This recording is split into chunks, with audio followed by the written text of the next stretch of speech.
Robert checked his watch. 3 hours until his connecting flight home.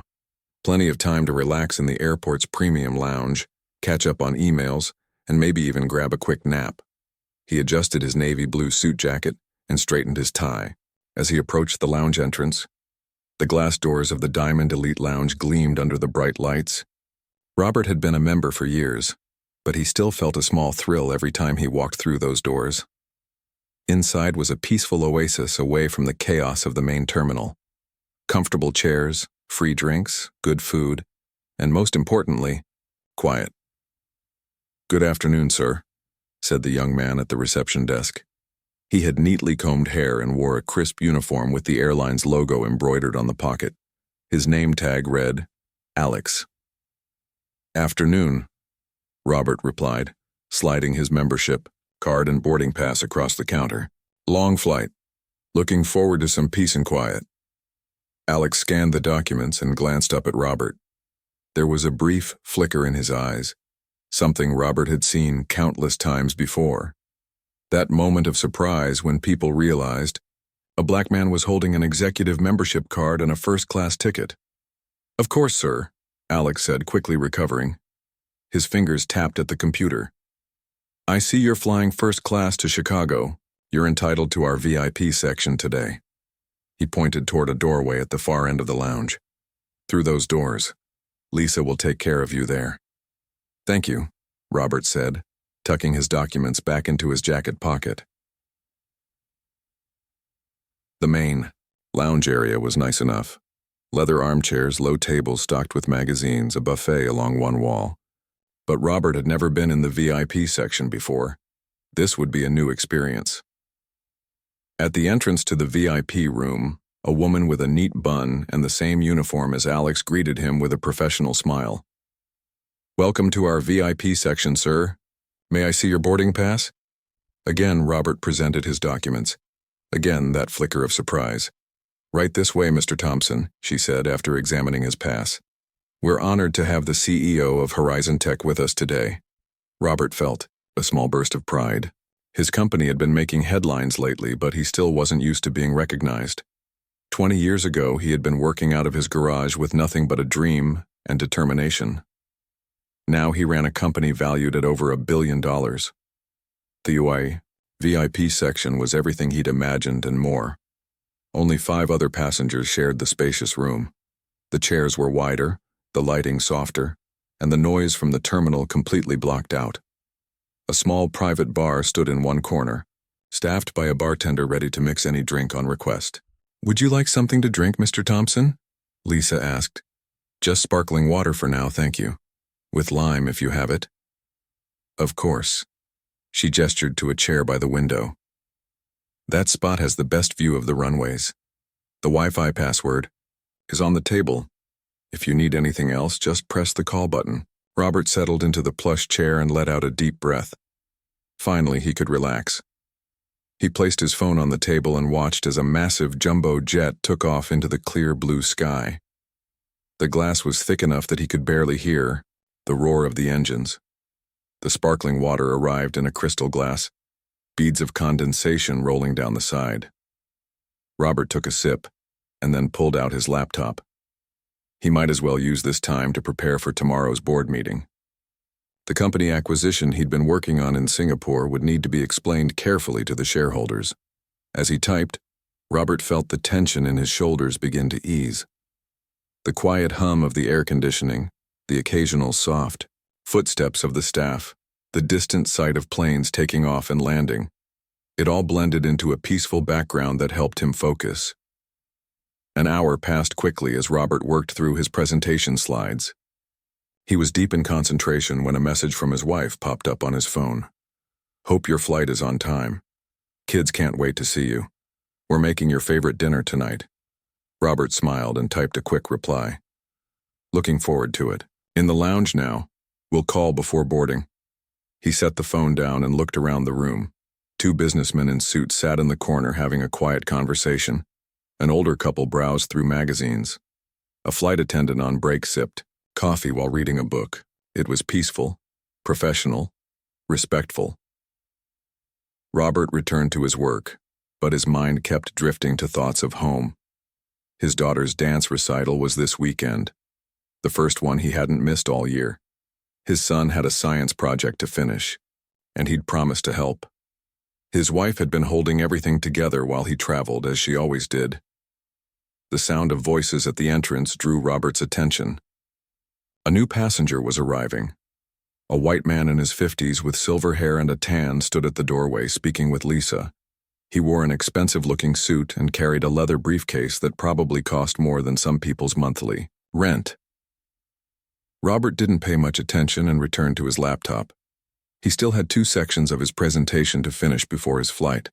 The numbers from the Singapore deal needed to be integrated into the financial projections for the next quarter. His concentration was broken again when he noticed the lounge manager approaching. The manager was a thin man with glasses and a slightly nervous energy. He kept adjusting his tie as he walked. "Excuse me, sir," the manager said in a low voice. "May I have a word?" Robert looked up, surprised. "Yes? Is everything okay?" "Sir, I'm terribly sorry, but there seems to have been a mix-up with your seating assignment." Robert's brow furrowed. "A mix-up? I don't understand. My boarding pass was checked at the entrance." The manager shifted uncomfortably.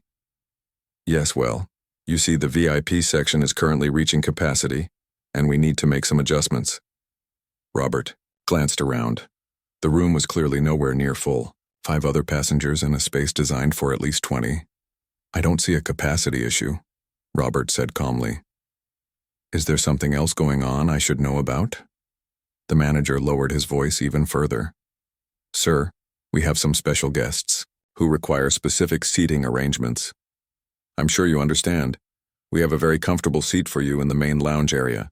Robert's eyes drifted past the manager to where the silver-haired man now stood, watching the interaction. The man was being offered a drink by Lisa, standing exactly where Robert had been told was the best seat in the house. A familiar feeling settled in Robert's stomach, that cold, heavy sensation he'd experienced too many times in his life. He'd faced it in college when professors assumed he was there on a sports scholarship rather than an academic one. He'd faced it in business, meetings when people mistook him for an assistant rather than the boss. And now, here it was again, in a place where his money and status should have made him equal. Robert closed his laptop slowly and looked directly at the manager. "Let me make sure I understand.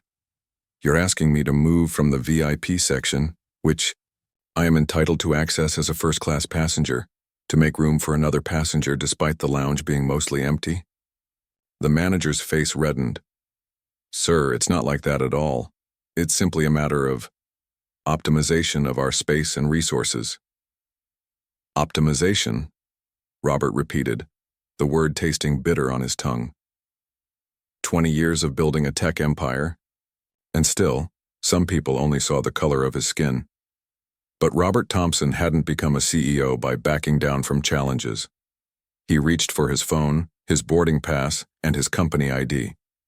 The next few minutes would change everything. "I am the senior manager on duty today, sir," the man replied, his confidence clearly wavering. "I assure you this is standard procedure when we need to accommodate certain passengers." Robert nodded slowly, taking in this information. "And what makes these certain passengers different from me?" he asked, though he already knew the answer hanging in the air between them. The manager's eyes darted around, looking anywhere but at Robert. "It's nothing personal, sir. It's just that Mr. Wilson is he lowered his voice, "a platinum global member and personal friend of our regional director." Robert reached into his jacket pocket and pulled out his own membership card. "I'm a Diamond Elite member. That's higher than Platinum Global, isn't it?" He didn't need confirmation. He knew the airline's membership tiers by heart. The manager's face paled slightly. "Well, yes, technically, but Mr. Wilson has special accommodation needs and—" "What needs?" Robert interrupted, gesturing toward the silver-haired man who was now comfortably settled in the window seat, sipping what looked like an expensive whiskey. "He seems perfectly comfortable where he is. There are at least 15 empty seats in this section." By now, the other passengers in the VIP lounge had begun to notice the conversation. A woman with reading glasses lowered her magazine. The two Businessmen in the corner paused their discussion. The flight attendant on break looked up from her book with a frown. The manager leaned in closer, his voice barely above a whisper. "Sir, please don't make this difficult. There's a very nice seat by the buffet in the main lounge." Robert felt a familiar heat rising in his chest, a mixture of anger and disappointment that he had learned to control over years of similar encounters.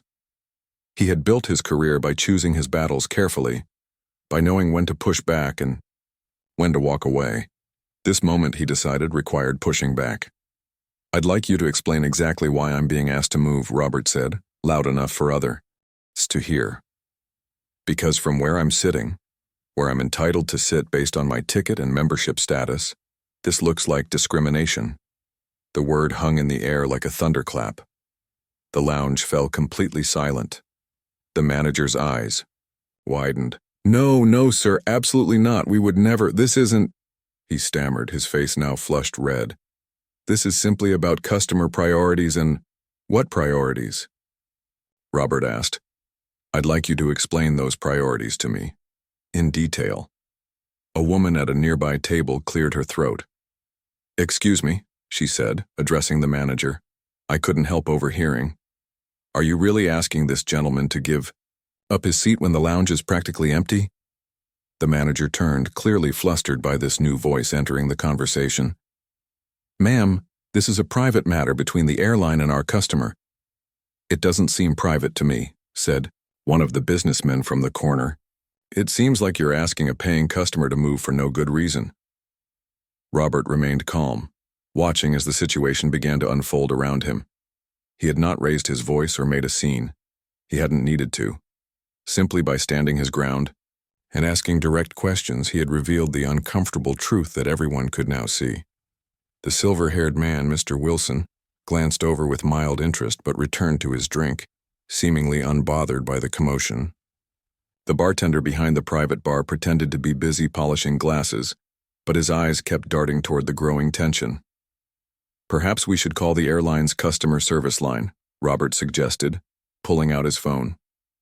"I'm sure they can clarify the policy on seating arrangements in the VIP lounge." The manager's hand shot out in a stopping gesture. "That won't be necessary, sir. Let me see what I can do to resolve this." He hurried away to the reception desk, where he began a hushed conversation with Lisa. Robert could see them glancing in his direction, their expressions a mixture of concern and confusion. The woman with reading glasses approached Robert's table. "I fly this airline every month," she said. "I've never seen them ask anyone to move from the VIP section before, not once." Robert nodded. "Thank you for speaking up." "I shouldn't have to," she replied. "This is ridiculous." The manager returned, his professional demeanor visibly strained. "Mr. Thompson, after reviewing your membership status, it seems there was indeed a misunderstanding. You are welcome to remain in your current seat." "What changed?" Robert asked. "My membership status was the same 5 minutes ago." The manager's smile tightened.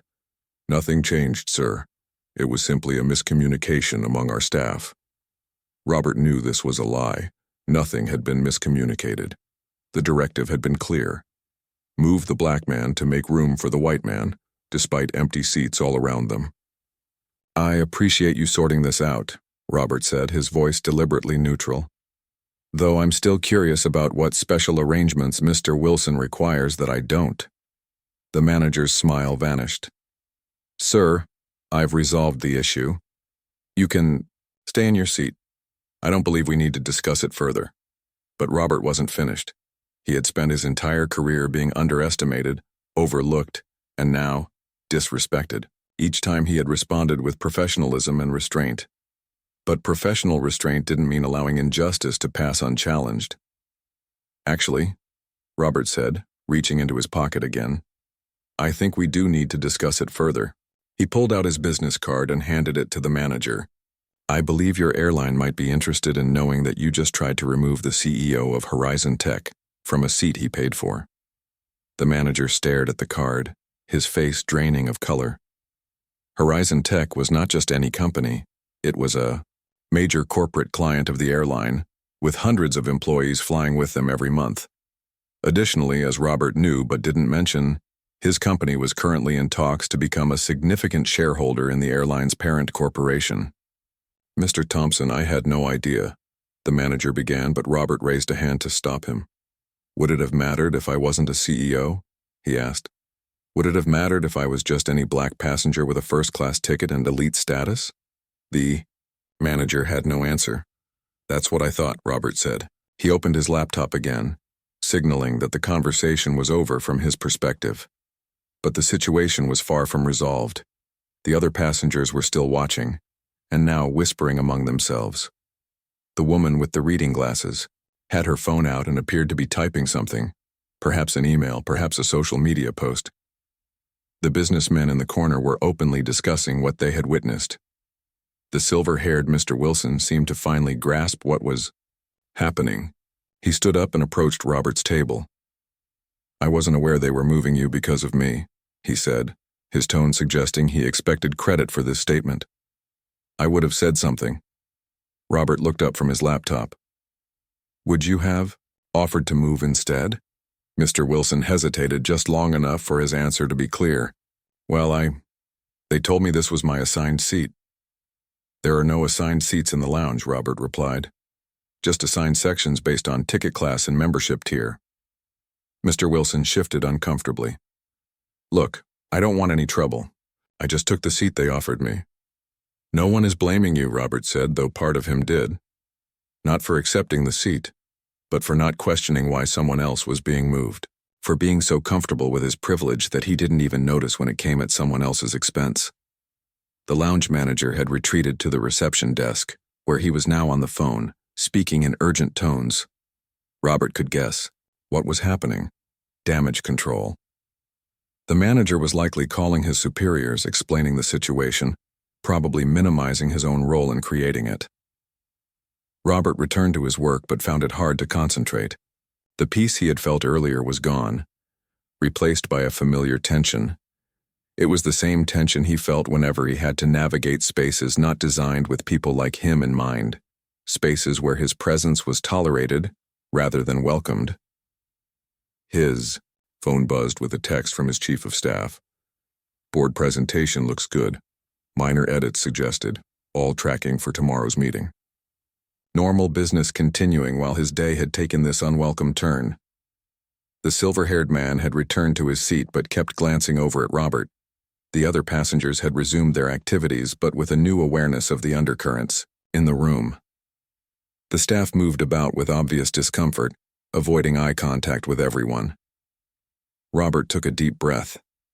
This wasn't how he had planned to spend his layover, but perhaps it was necessary. Throughout his career, he had often chosen to ignore microaggressions and subtle discrimination, focusing instead on building his company and proving his worth through success. But sometimes a line had to be drawn. The door to the lounge opened, and a woman in an airline executive uniform entered. Her badge identified her as the Customer Experience Director. She scanned the room and immediately walked toward Robert's table. "Mr. Thompson," she said, her voice low and serious. "I'm Diana Phillips, Director of Customer Experience. May I join you for a moment?" Robert gestured to the chair across from him. "Please." She sat down, her posture rigid with tension. "I've been informed about the situation that occurred here. On behalf of the airline, I want to offer my sincerest apologies." Robert studied her face, looking for signs of genuine remorse versus corporate damage control. "I appreciate that, Ms. Phillips, but I'm more interested in what happens next." "Yes, of course," she said, nodding. "We take allegations of discrimination extremely seriously. I can assure you that we'll be conducting a thorough investigation of this incident." "Allegations?" Robert repeated. "There's nothing alleged about—" "What happened? Your lounge manager tried to move me from my seat to accommodate another passenger. When questioned, he couldn't provide a legitimate reason." Diana Phillips nodded again. "You're right, and I apologize for my poor choice of words. What happened was unacceptable, and there will be consequences." As they spoke, Robert noticed more staff gathering at the entrance to the VIP section. The lounge manager was among them, looking increasingly distressed. Something was happening beyond a simple apology mission. "Ms. Phillips," Robert said, "I'm not interested in creating problems for your airline. What I am interested in is ensuring that what happened to me doesn't happen to anyone else." "I understand completely," she replied, "and I can promise you that it won't. In fact," she glanced over her shoulder at the gathering staff, "changes are already in motion." Robert followed her gaze. The regional director had now arrived, easily identifiable by his more elaborate uniform. He was speaking sternly to the lounge manager, whose shoulders were slumped in defeat. The situation was escalating in ways Robert hadn't anticipated. What had started as a routine case of discrimination, painful but familiar, was transforming into something much larger. And at the center of it all sat Robert Thompson, who had simply wanted a quiet place to work between flights. "Mr. Thompson," Diana Phillips said, drawing his attention back to their conversation. "There's something you should know." Robert raised an eyebrow. "I'm listening." She lowered her voice. "Your company, Horizon Tech, isn't just any corporate client for us. Last month, your board approved the purchase of a significant stake in our parent company. The paperwork is still being processed, but essentially, you're about to become one of our largest shareholders." This wasn't news to Robert. He had led those negotiations himself, but he was surprised that the airline's customer experience director was aware of it. That information wasn't public yet, he noted. "It was circulated in a memo to upper management last week," she explained. "Unfortunately, it seems that information didn't reach our lounge staff." Her expression made it clear what she thought of this oversight. The implications hung in the air between them. The lounge manager hadn't just disrespected a first-class passenger or a CEO. He had tried to remove a future owner of the company from his rightful seat.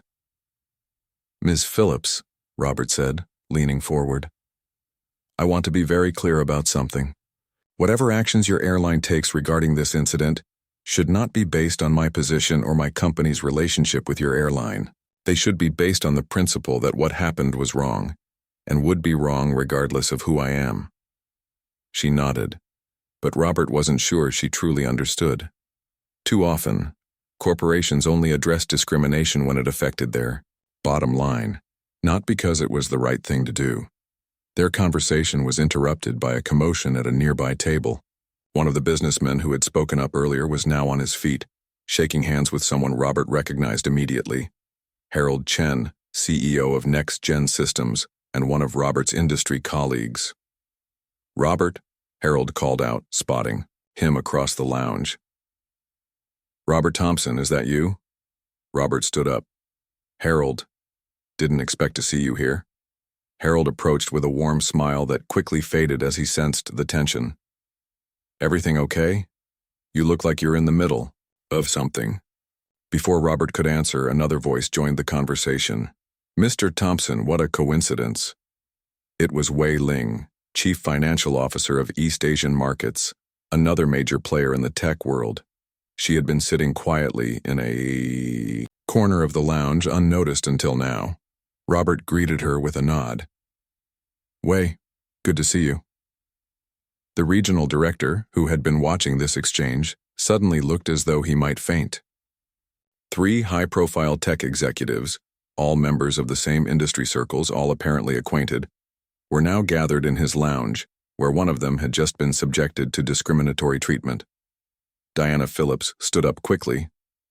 "Mr. Chen, Ms. Ling, welcome to our VIP lounge. I'm Diana Phillips, Customer Experience Director. Is there anything we can do to make your wait more comfortable?" Harold waved away the offer. "I'm fine, thank you. I'm more interested in what's going on with my friend here." He turned to Robert. "I overheard some of what happened. Is it true they tried to move you for that guy?" He nodded toward Mr. Wilson, who was now pretending to be deeply absorbed in his phone. Robert sighed. He hadn't planned on turning this into a public incident, but it seemed the situation had taken on a life of its own. They did. Apparently his needs were more important than mine, despite plenty of empty seats. Wei Ling's expression hardened. "That's unacceptable." She turned to Diana Phillips. "Your airline has been courting our business for months. We were considering switching our corporate travel account to you. Now I'm not so sure." The stakes were rising by the minute. What had started as one man being asked to move from his seat was quickly becoming a potential PR and business disaster for the airline. The regional director must have realized this too, because he abruptly ended his conversation with the lounge manager and hurried over to join them. "Ladies and gentlemen," he began, his voice strained but professional, "I'm Thomas Wright, Regional Director for Customer Operations. I want to personally assure you that what happened here today does not reflect the values or policies of our airline." Harold crossed his arms. "Then what does it reflect, Mr. Wright? Because from where I'm standing, it looks like plain old discrimination." The regional director winced at the word. "I understand how it might appear that way, but I can assure you, it doesn't appear any way," Whaling interrupted. "It is what it is. Your staff tried to remove a black executive from his seat to give it to a white passenger. There's no other interpretation." Mr. Wright looked desperate now. "We're taking immediate steps to address this situation. The staff involved will be dealt with appropriately." Robert had remained quiet during this exchange, watching as his colleagues defended him with the righteous anger he had learned to suppress. Their words were saying everything he had wanted to say but had held back for the sake of professionalism. "Mr. Wright," Robert finally said, "I appreciate your concern, but what I'd really like to know is why this happened in the first place. What training do your staff receive about equal treatment of passengers?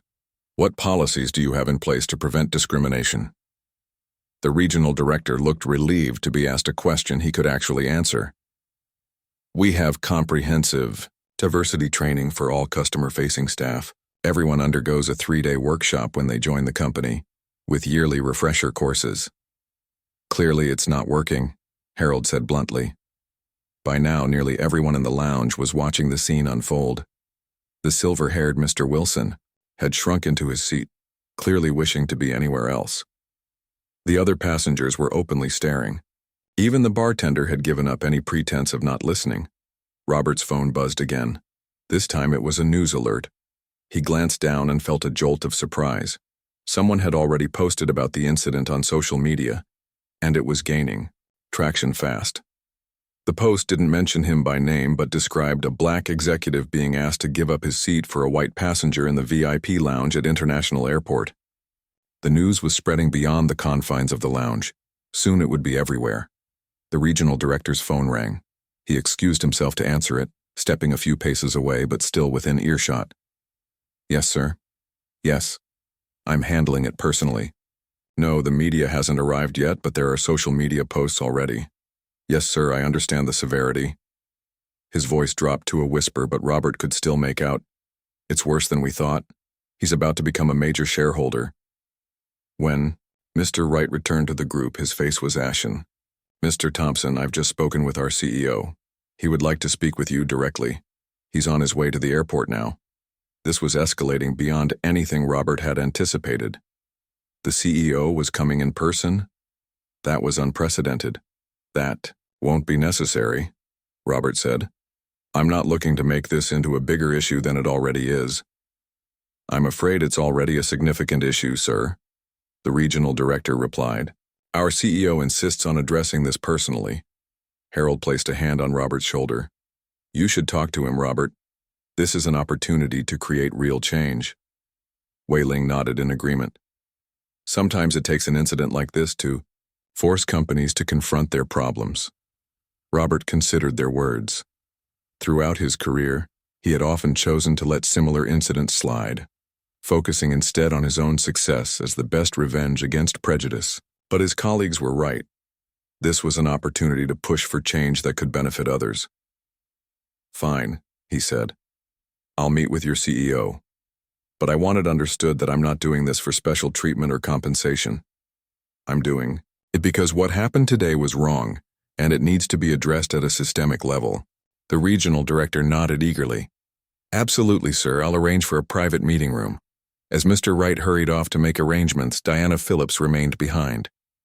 "Mr. Thompson, I want you to know that regardless of what happens, next I personally will be reviewing all our training procedures.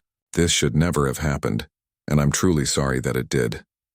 Her sincerity seemed genuine, and Robert appreciated it. "Thank you, Ms. Phillips." The lounge manager, who had been hovering anxiously nearby, finally gathered the courage to approach. "Mr. Thompson, I want to apologize for my actions earlier. I made a terrible mistake and I'm deeply sorry." Robert studied the man's face. The fear was evident. Fear for his job, fear of public humiliation. But was there genuine remorse? Robert couldn't be sure. And in some ways it didn't matter. True change wouldn't come from one person's apology, but from institutional reform. "I accept your apology," Robert said simply, neither warm nor cold. The manager looked relieved, but also seemed to understand that he wasn't forgiven. He nodded and stepped back, returning to the staff gathered at the entrance. Harold checked his watch. "My flight leaves in an hour. I'd like to stay and support you, Robert, but—" "Go," Robert said. "You've done more than enough. Thank you for speaking up." Wei Ling also had a flight to catch, but promised to follow up with Robert later. "Don't let them brush this under the rug," she warned before leaving. "Make sure something actually changes." As his colleagues departed, Robert found himself alone again, though now with the eyes of everyone in the lounge upon him. The quiet sanctuary he had hoped for was gone, replaced by tension and expectation. The regional director returned. "Mr. Thompson, our CEO will be arriving in approximately 15 minutes. We've prepared a meeting room adjacent to the lounge. In the meantime, can I offer you anything? A meal, perhaps? Our chef can prepare whatever you'd like." "I'm fine, thank you," Robert said. He had no appetite now. Left alone again, Robert checked his phone. The social media post about the incident had been shared thousands of times already. News outlets were icking up the story, though still without his name. How long before someone identified him? How long before this became a major news story with his face at the center? He thought about calling his PR team, but decided against it for now. This wasn't about Horizon Tech. It was about a deeper issue. If his name came out, so be it. He had nothing to be ashamed of. The lounge had grown quiet. The other passengers spoke in hushed tones, occasionally glancing in his direction. The staff moved about with nervous energy, clearly aware that something momentous was unfolding. Robert returned to his laptop, trying to focus on his presentation again, but his mind kept wandering. How many times had similar incidents occurred, without witnesses or social media to bring them to light? How many people had quietly accepted discrimination because they lacked the platform or power to challenge it? The weight of these thoughts pressed down on him as he waited for the airline CEO to arrive. Whatever happened next would go far beyond one seat in one airport lounge. It would send a message about what was acceptable and what was not in a world that still struggled with the basic concept of equal treatment. And Robert Thompson, who had only wanted a quiet place to work between flights, now found himself at the center of a storm that could change an entire company's culture. Robert used the time to center himself. Throughout his career, he had faced countless moments like this, moments where he had to decide whether to speak up or stay silent, to fight or to accommodate. Each time, he had carefully weighed the potential impact against the personal cost. This time, the scales were clearly tipped toward action. His phone buzzed with a text from his wife. "Flight still on time?" Kids made a welcome home banner. The message was a powerful reminder of why these battles mattered. His children were growing up in a world that would judge them by the color of their skin, just as it had judged him.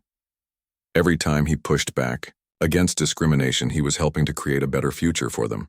"Should be home on schedule," he texted back. "Can't wait to see the banner." As he put his phone away, the regional director reappeared, accompanied by a man in an immaculate suit who could only be the airline CEO. He was shorter than Robert had expected, with thinning hair and intense eyes that surveyed the lounge with a quick analytical gaze. "Mr. Thompson," the regional director said, his voice strained with tension. "This is Michael Reynolds, our chief executive officer." Reynolds stepped forward, hand extended. "Mr. Thompson, I deeply regret the circumstances of our meeting." Robert stood and shook the offered hand. "As do I, Mr. Reynolds. Please call me Michael. I've arranged for us to speak privately. Would you follow me?" Reynolds led the way to a small conference room adjacent to the lounge. Unlike the opulent VIP section, this room was purely functional. A table, chairs, and nothing more. A pitcher of water and glasses had been placed in the center, along with a folder bearing the airline's logo. "Please sit," Reynolds said, gesturing to a chair. He took the seat opposite and folded his hands on the table. "First, I want to personally apologize for what happened today. It was unacceptable by any standard."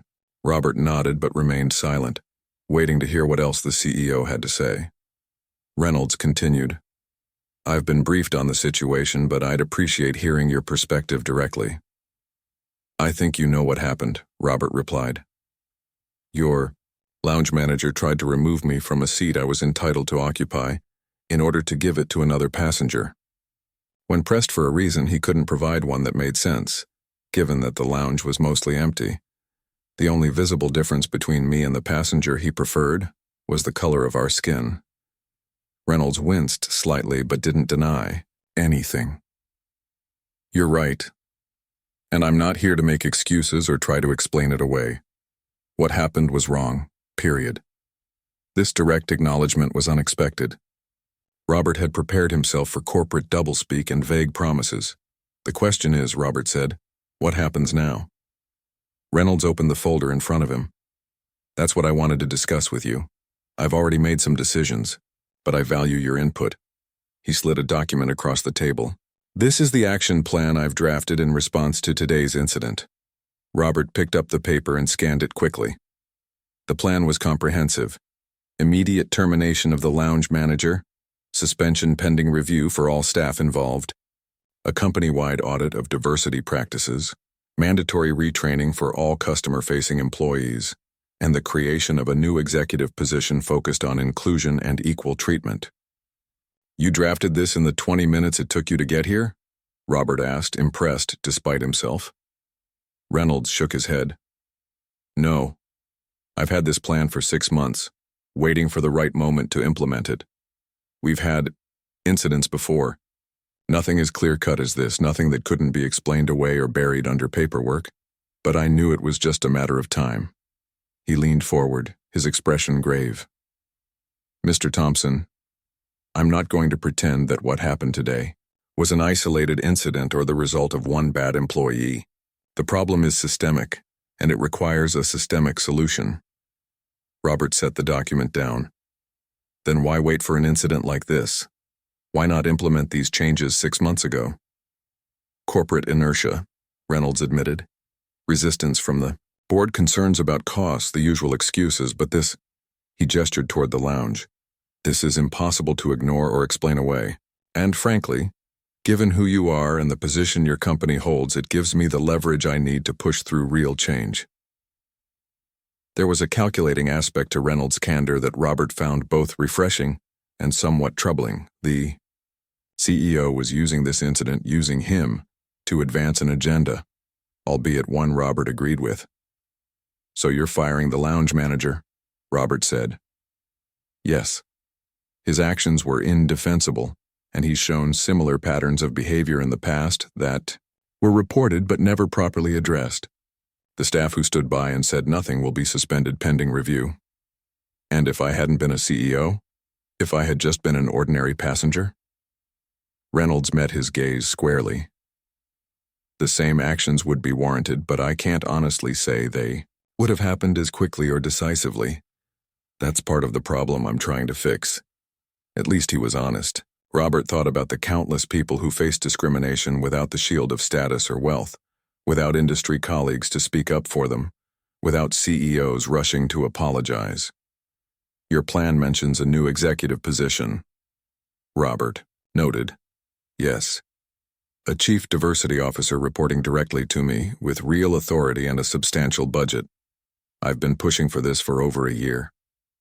Robert tapped the document thoughtfully. "This is a good start, but there's something missing." "What's that?" "Accountability. How will you measure success? What metrics will you use to ensure these changes actually make a difference? Without concrete goals and regular reporting, this risks becoming just another corporate initiative that fades away once the current crisis passes." Reynolds nodded slowly. "You're right. What would you suggest?"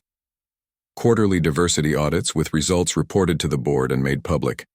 Anonymous feedback channels for staff and passengers to report incidents without fear of retaliation. Regular training that goes beyond just checking boxes. And most importantly, tying executive compensation to diversity and inclusion metrics. The CEO raised an eyebrow at the last suggestion.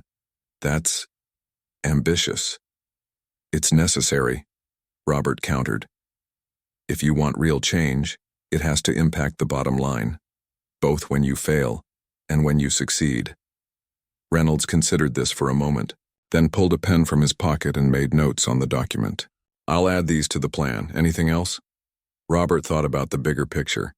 Yes, this isn't just about one airline or one incident.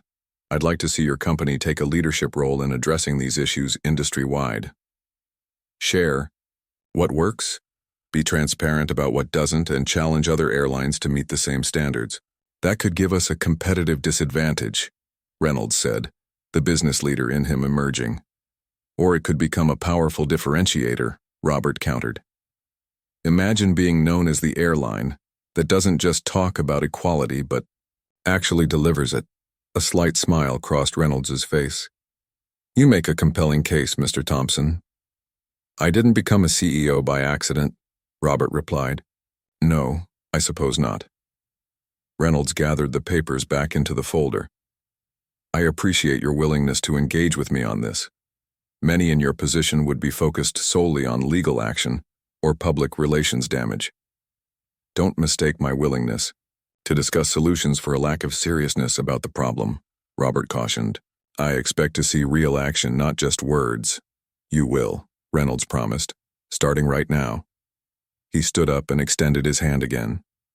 If you'll excuse me, I need to address my staff. Robert shook the offered hand, noting the firm grip and direct eye contact. Whatever else Michael Reynolds might be, he wasn't a man who shied away from difficult conversations. They returned to the VIP lounge together, where the airline staff had been gathered in one corner, looking anxious and uncertain. The other passengers were still there, watching the drama unfold with undisguised interest.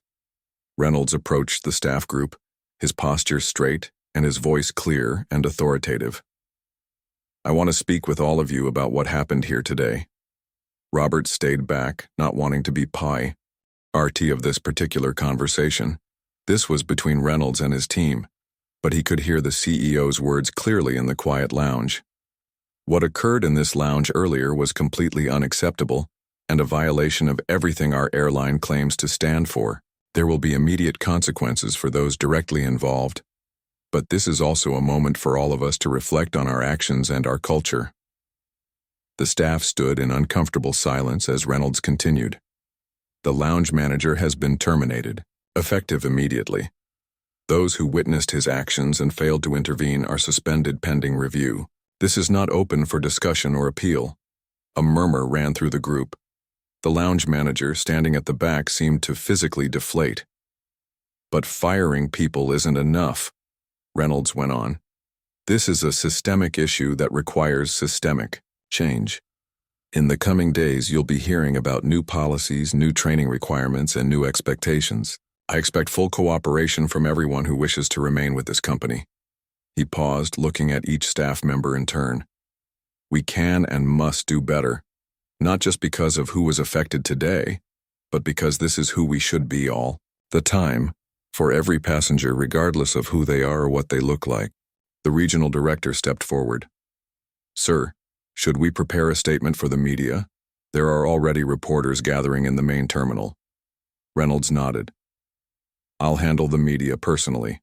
No prepared statements, no corporate spin, just the truth and our plan to address it.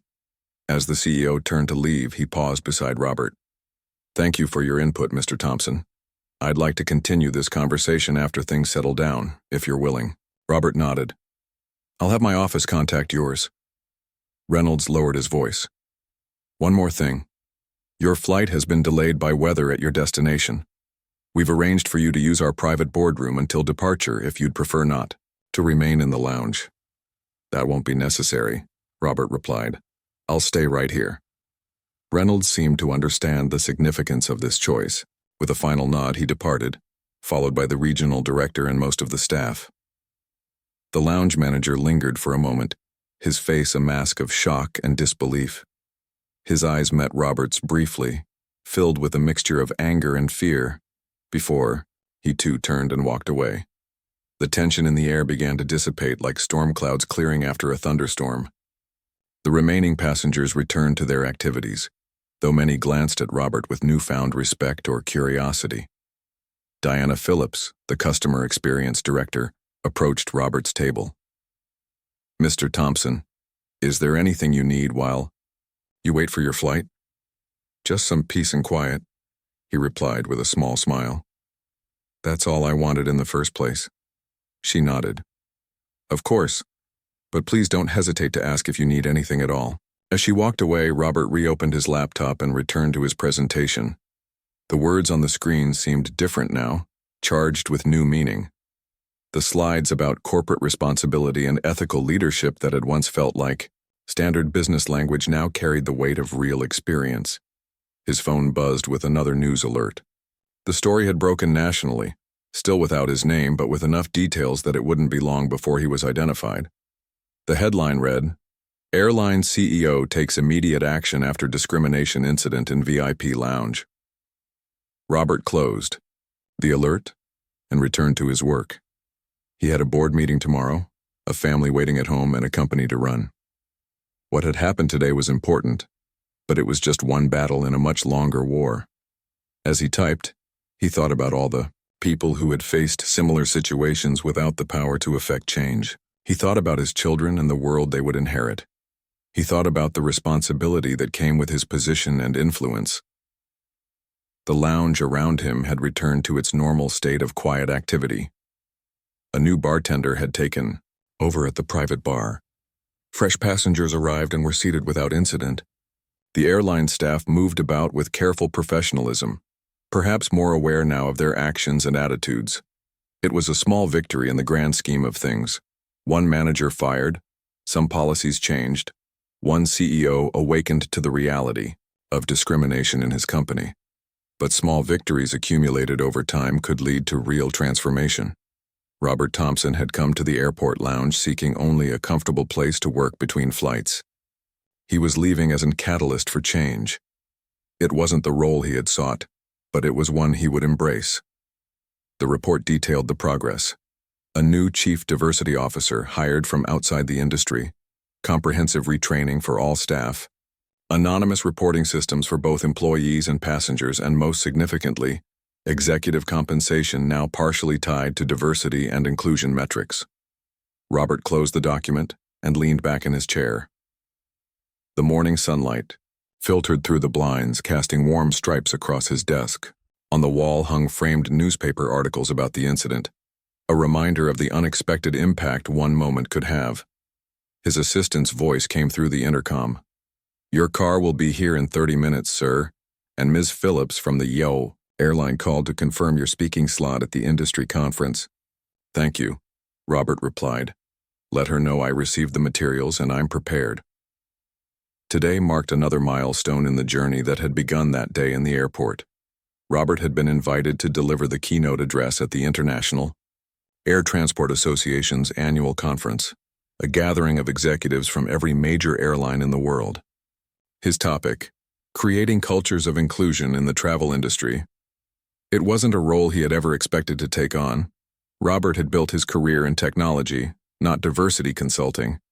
But the incident had thrust him into the spotlight as an advocate for change, and he had chosen to embrace the opportunity rather than shy away from it. His phone buzzed with a text from his wife. "Knock them dead today. The kids and I are proud of you."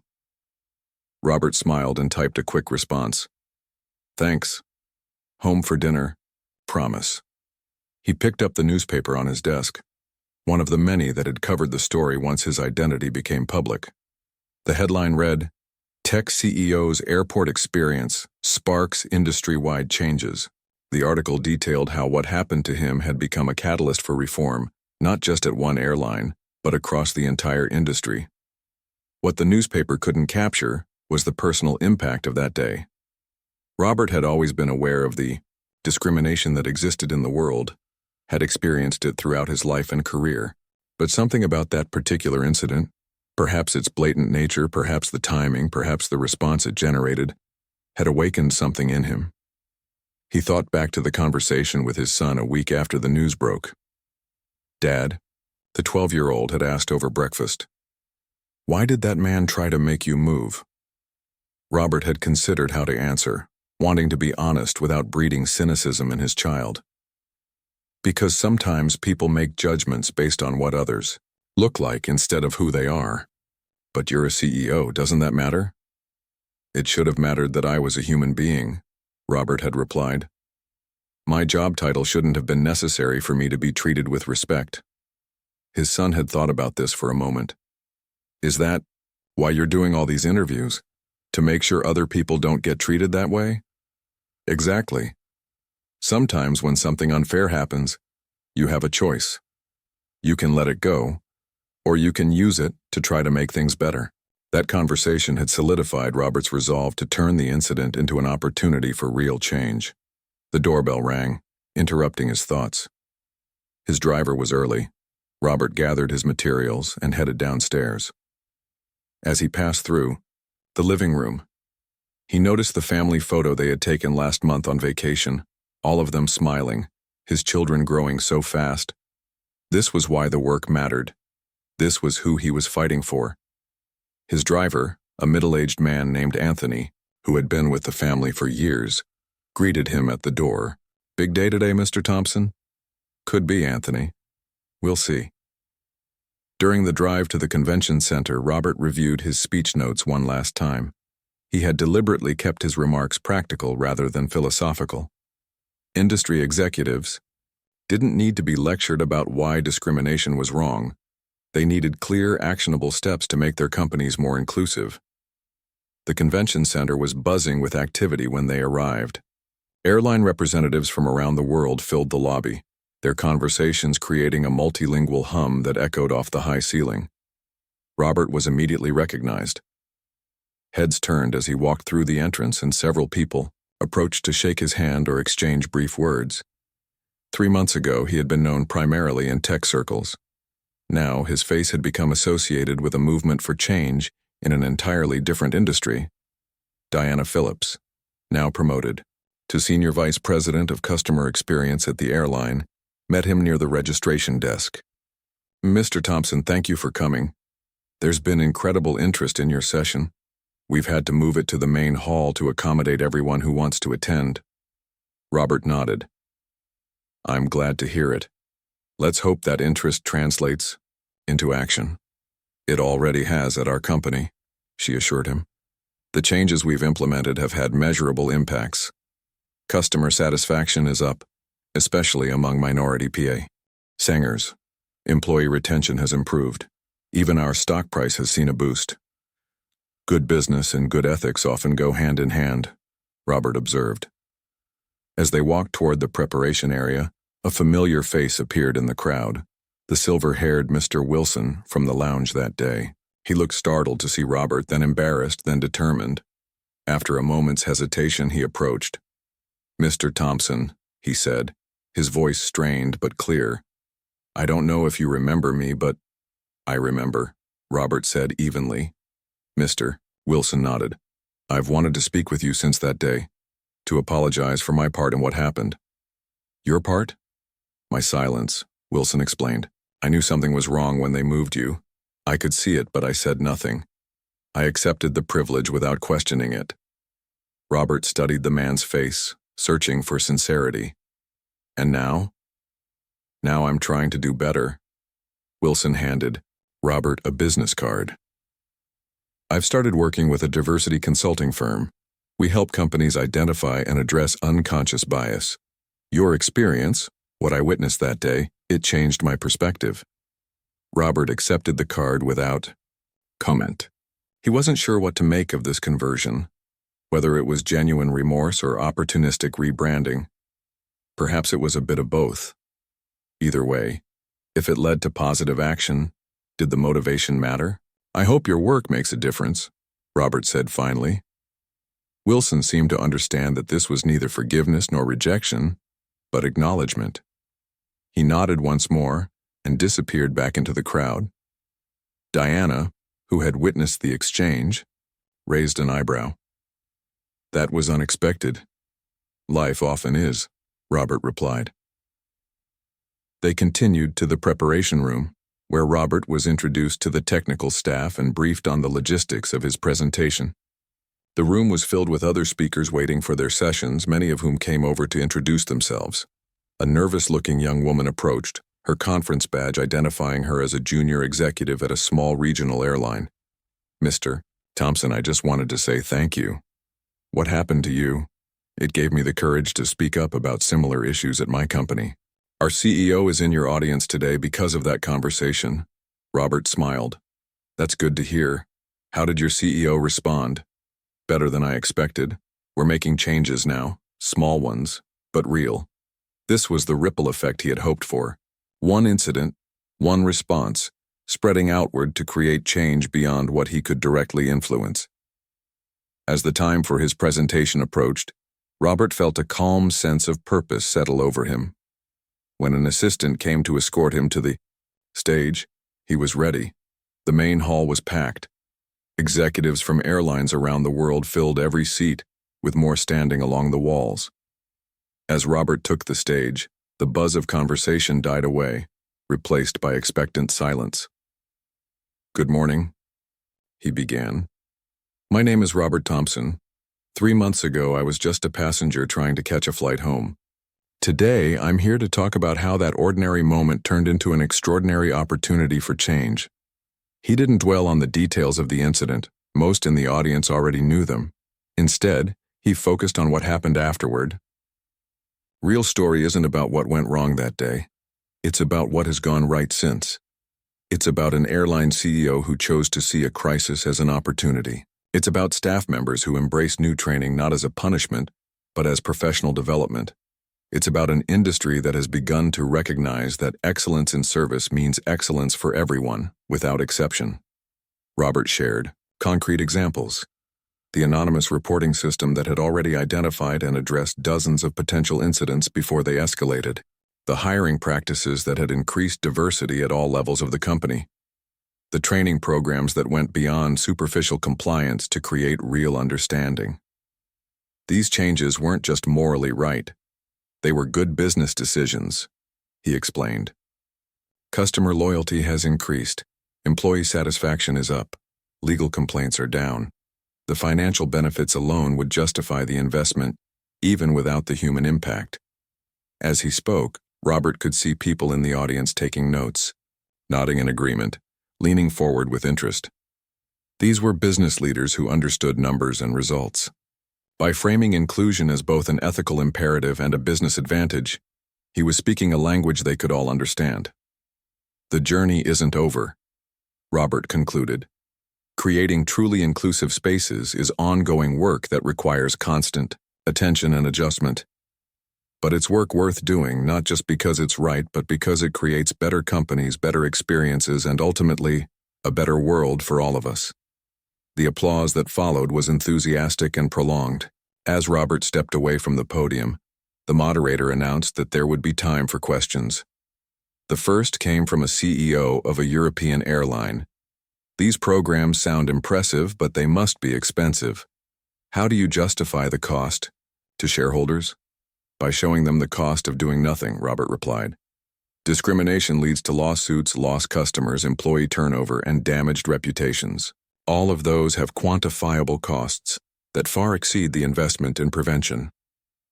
An executive from Asia asked about implementing such changes across different cultures. A North American airline president wanted details about the anonymous reporting system. The questions continued, specific and practical, a sign that the audience was seriously considering how to apply these ideas to their own companies. When the session ended, Robert was surrounded by airline executives eager to continue the conversation. Business cards were exchanged, invitations extended, connections made. What had begun as one man's stand against discrimination was evolving into a network of industry leaders committed to change. Later that afternoon, as Robert prepared to leave the conference, Michael Reynolds approached him in the lobby. "Your Speech was excellent, the airline CEO said. Practical, persuasive, and honest. Thank you. I've been impressed with the follow-through at your airline. Reynolds nodded. It hasn't been easy. There's been resistance, as there always is to change, but we're making progress. He paused. We're expanding the initiative to our international operations next quarter. I'd value your input on the cultural adaptations. Have your office contact mine, Robert replied. I'm happy to consult. As they shook hands, Reynolds added, You know, when we met that day in the airport, I never imagined we'd end up as partners in this work. Neither did I, Robert admitted. But sometimes the most unexpected moments create the most important opportunities. Outside, Anthony was waiting with the car. As they drove away from the convention center, Robert watched the city pass by through the window. Ordinary people going about their ordinary lives, unaware of the changes being set in motion in the conference rooms and corporate offices behind them. That was how progress often happened. Not in grand, public gestures, but in quiet, persistent efforts to do better. In policies rewritten, in training improved, in expectations raised. In one person deciding to speak up, and another deciding to listen. Back at home that evening, Robert's children greeted him with their usual enthusiasm. Full of stories about their day at school, his wife squeezed his hand and asked, How did it go? Good, he said simply. I think people were really listening. Later, after dinner, as Robert helped his daughter with her homework, she asked suddenly, Dad, are you famous now? My teacher mentioned your name in class today. Robert smiled. Not famous. Just someone who spoke up when something wasn't right. Like standing up to bullies? Something like that. She thought about this for a moment. So if I see something wrong, I should say something too? Yes, Robert said. Always. Even when it's hard. Especially when it's hard. His daughter nodded solemnly, then returned to her math problems.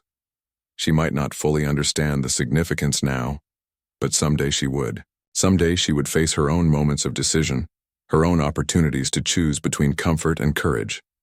And when that day came, Robert hoped she would remember this conversation. He hoped she would speak up, stand firm, and use whatever platform she had to create positive change. That night, as Robert prepared for bed, he thought about how far-reaching the effects of one moment could be. What had begun as an all-too-familiar experience of discrimination had become a catalyst for industry-wide transformation. The incident in the airport lounge had been just one of countless similar stories that happened every day around the world. The difference was what came after, the response, the accountability, the commitment to change. Robert Thompson had gone to the airport that day as a passenger and emerged as an advocate. It wasn't a role he had sought, but it was one he had grown to embrace, because sometimes life placed you exactly where you needed to be, not just for yourself but for all those who would come after you. As he drifted off to sleep, Robert felt a deep sense of purpose and peace. The journey wasn't over.